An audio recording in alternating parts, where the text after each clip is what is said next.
As I said, the United States was not ready. We've got to train, we've got to train fast, we've got to get geared up. The United States Marine Corps is going to be the leading brunt edge of the Pacific theater. But we also know all armed forces are going to have to serve out there. That means the equipment, the weapons, and the tactics have to be developed. We've never fought an island battle before.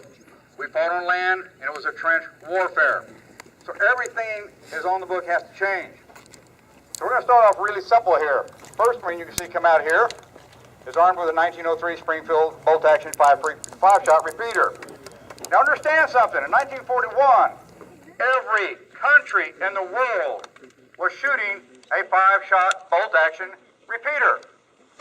We adopted the 1903 Springfield in 1903. We adopted its ammunition that is shooting 30-06 in 1906. At 8.5 pounds, it is a very deadly, accurate piece. United States Marine Corps trains all of their personnel as riflemen first. They will not leave boot camp until they qualify at 500 yards with this weapon. Open sight, very accurate. The ramp sight will get him out to 800 yards. He puts a scope on it, and he can get 1,200 yards. As most of you know, 30-06 is a hard-hitting, long-range shooter. What we learned real fast, most combat in the Pacific was less than 100 yards. Very close, very dangerous. Therefore, obviously, we have a bayonet we can affix to this piece. I'm going to ask my gunnery sergeant to demonstrate this piece. Notice the similarity in operation of this versus the Arasaka. 5 rounds are carried in our belt. We carry 100 rounds in that belt. 10 rounds for a duel. Once he pulls that stripper clip out, normally he'll throw it away. We'll obviously save him for later. It's tedious, but you're trained to operate accordingly. Now, Gunny is pretty quick with this thing, so I'm going to put him on the task here and show you just how fast a trained Marine can handle this weapon. It's all you.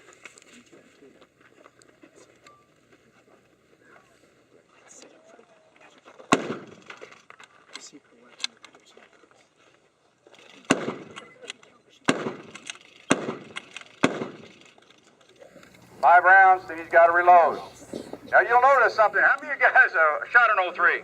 Put your hand up. Come on, don't be bashful. She's got a little kick to her, doesn't she? Blanks don't kick. Therefore, it's for good show purposes. A lot of wood, a lot of steel. But let's face it, guys, we're on a battlefield with an enemy we've never fought with the same type of rifle. They call that uneven and unfair. We're attacking, he's defending. So we figured out pretty quick we have to do something better. The next rifle we adopted came out in 1935 from a guy named John Grant. I saw several of them being shot out here this weekend, and I'll tell you, you guys heard the difference when that 30-06 hit that target, didn't you? Well, there you go. The M1 rifle, 9.5 pounds, 42 inches long, gas-operated, air-cooled, shoulder-fired weapon system. Very unique for its period. We're the only country that adopted a semi-automatic at the start of the war, and it was used all the way up through the 80s. It is still used around some countries today. Most of you know its operation. You open that slide, insert your end blocks, close it, and you're ready to do business. Now here's a feature a lot of people don't think about, the safety. On the 03, the safety is on top of the rear receiver, which means you have to take your hand up here and move your safety. It disturbs your sight picture. With the M1 rifle, the safety is now in the trigger housing group, which does not disturb your sight picture. Makes it easier to maintain in combat. Again, effective, fast shooting weapon. Demonstrate your piece.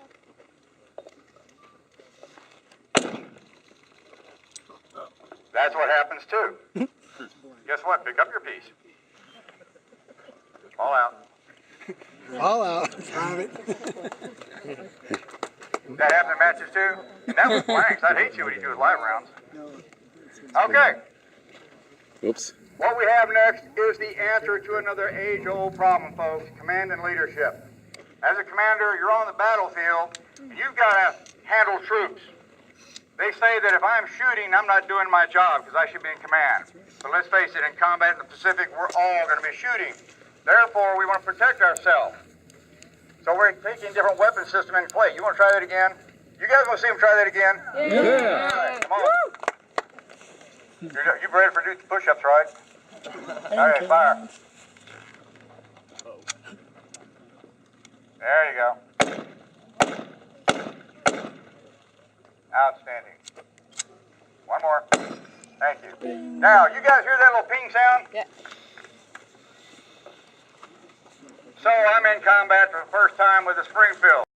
Remember I told you guys Japanese never lost a war. They're not stupid. They know you got a 5-shot repeater. They wait till you fire 5 shots, and he's going to do something like bonsai. That's bayonets and swords at close range. We received these M1s, and it's got this little end block. Everybody familiar with that, right? Here's a little trick we learned the first time out. You fire 5 rounds real slow. He jumps up and attacks, take an empty and do this. You still got 3 rounds. It's a trick, but it keeps your Marines and soldiers alive. You learn to adapt to the battlefield conditions. All right, Marine fallout. Now I'm going to get back to my sergeants and commanders. They need to be commanding, but they need to be armed. The weapon we had at first was a sidearm. All you shooters out here probably recognize this piece. The 1911 A1 45 semi-automatic pistol. Fires the M2 hardball ACP. It is a man stopper, as you guys most of you know. You guys are shooting some fancy guns out here this weekend. This is a rock. It is simple. It does its trick. Most guys during the war were not properly trained with these pieces, but it's very accurate, as you guys know. And it's been around since 1911. It is still a very good sidearm today. Very simple. Open his breech, insert his magazine, close it, he's locked and loaded and ready. Very simple operation. Blowback. Each round fires, cocks and locks, and he goes again. Y'all ready? Do it. They don't like lights either.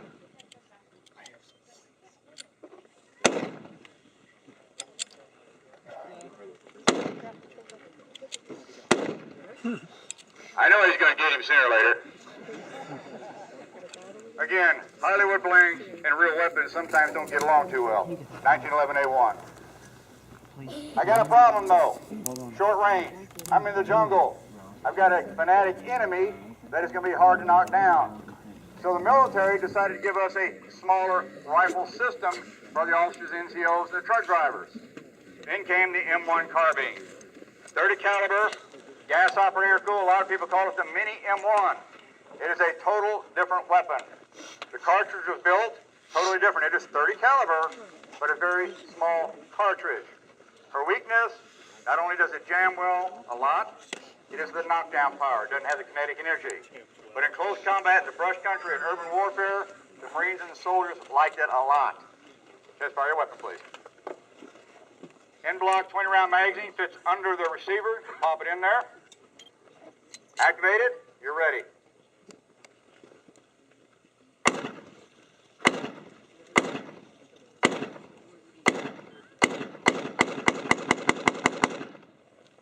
Well, one worked right for time. Okay, what else I got over here in my little repertoire? Oh, I bet I got it, don't I? Come here, Jimbo. Come here, Gunny. I'm gonna put Gunny on the spot. You want to talk about this piece now? I can play with it. That's what I thought. All right, Gunny, come on. What you've got here is the M1A1 Thompson submachine gun.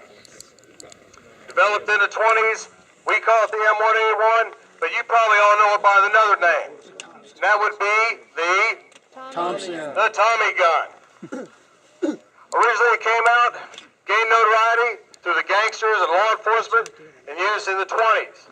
The military took it, simplified production, made it a little bit lighter, not much. It still weighs about 11 pounds. It's going to do a good job in close combat in the trenches and the bunkers in the South Pacific. To the Marines who used this weapon, it had no shortcomings, although it was heavy and did have a tendency to climb when fired. Like I said, for the Marines, it would put a man down, stop him in his tracks, and they had few complaints about it. Let's take a look at what she'll do.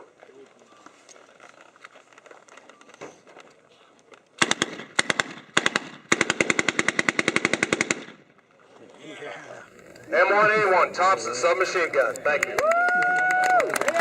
I think people like that one.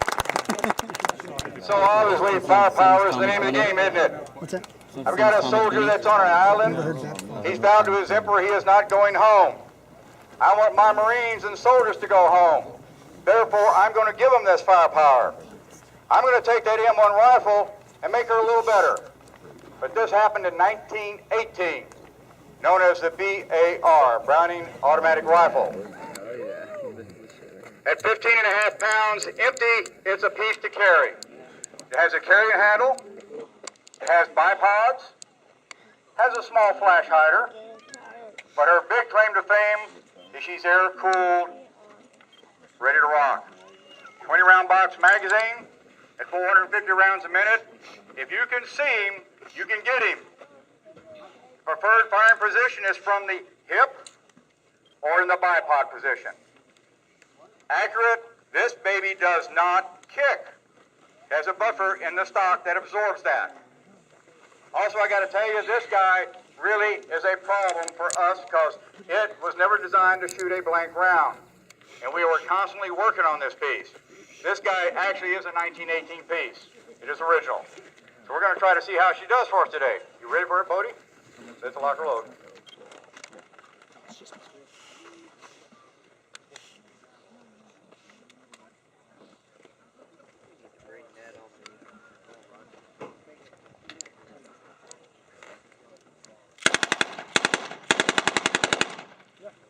That's 20 rounds.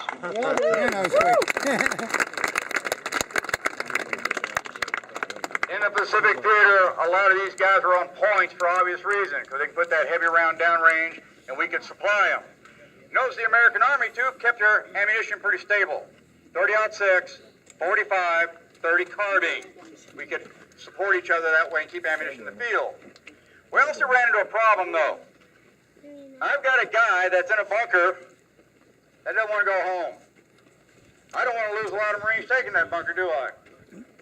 I don't have air cover that good yet, so I've got to assault that bunker. How many of you guys watch war movies? Come on, don't be shy, get your hand up. I don't know if you can see this or not, but how many of you guys know what this is? Mark II fragmentation hand grenade, nicknamed what? Pineapple. How many of you guys watched John Wayne take one of these, pull the pin with his teeth, throw it 300 yards, knock that guy out of a tree? Small nuclear device, Hollywood. Well, if John Wayne had my hand grenade, he'd pull the pin with his teeth. He meets the newest member of the medical corps called a dentist. If I had John Wayne's hand grenade up on my gear and I went walking through the jungle, a vine would reach up, pull that pin. I get what they call a negative entry in my health record. The good news, you can throw it about 30 yards. The bad news, her blast radius is 50 yards.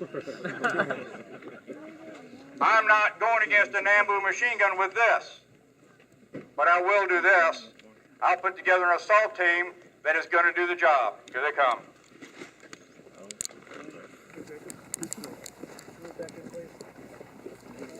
We call this the combat assault team in World War II.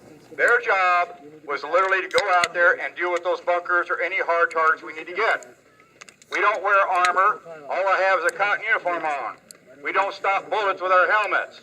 But I guarantee you, when the Japanese saw these guys coming, they added to their own demise. Our training called it blind them, blast them, and burn them. Blind them simply. The shotgun, 12 gauge, weapon systems, automatic, whatever can give him the cover. Burn them.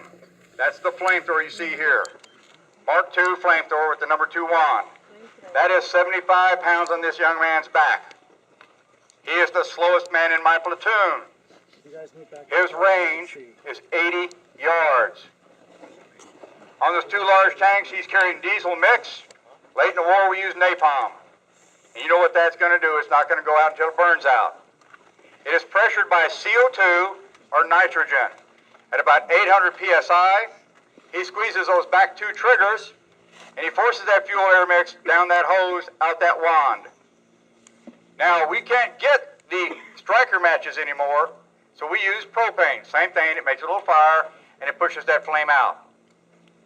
Nobody ever survived a flamethrower attack, and it does not burn their victims. It will suffocate you in less than a second, because it sucks all the oxygen out of that bunker, and you inhale all the flame. Flamethrower is not blank adapted. You'll get to see that shortly. Thank you. I get him up there close enough, I've got to make sure those Japanese don't come out of that bunker, right? Even though I trust this flamethrower, I don't want them coming out, so now I'm going to blast them. Very simple. 22 pounds of TNT. Pull that fuse, throw that in there, collapse that bunker, move on. They still need protection, though. That's where this guy comes in. Thank you, two Marines. Y'all go. You guys shoot shotguns out here, right? You guys like shotguns, well, so it's obvious I don't have to talk a lot about this shotgun. This is an Ithaca. It is a World War II vintage. 12-gauge double-aught buck with his full 5.6 rounds is the equivalent to 7 of my Marines with M1s at 100 yards. It is very good in the brush country, as some of you probably already witnessed. I'm going to ask him to demonstrate something you guys have been shooting all weekend. Y'all ready? Fire in a hole.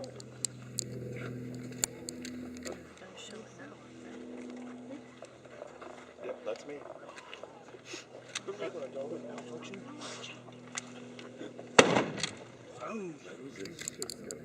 That's why I don't like blanks either. We get a little more smoke because we use black powder for visual effects, obviously.